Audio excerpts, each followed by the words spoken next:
How to see someone's likes on Facebook. Hello guys, welcome back to this quick tutorial video. Today I will show you that how can you see someone's like on Facebook. So let's get started on this process. Firstly, you'll have to open your Facebook app and make sure you are logged in with your account.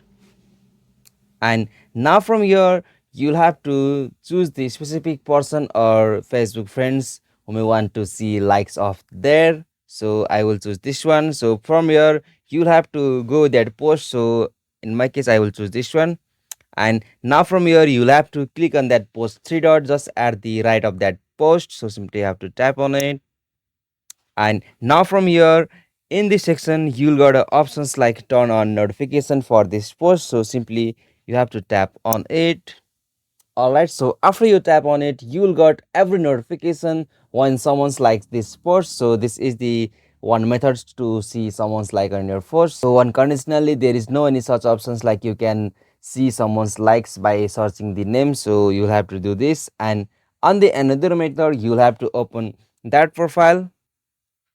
And now from here, you'll have to scroll down and go with that post whom you want to see the likes. So I will choose this one. And now from here, you'll have to tap on this like option. So simply you have to tap on it. Okay, so again, you'll have to go with that options reaction. And now from here, you'll be able to see someone's likes on Facebook. So you can review it from here. Okay, so this is the easiest and simplest method. Hope you like this video and please don't forget to subscribe our YouTube channel for more quick and short tutorial like this. Thank you for watching this video. Have a nice day.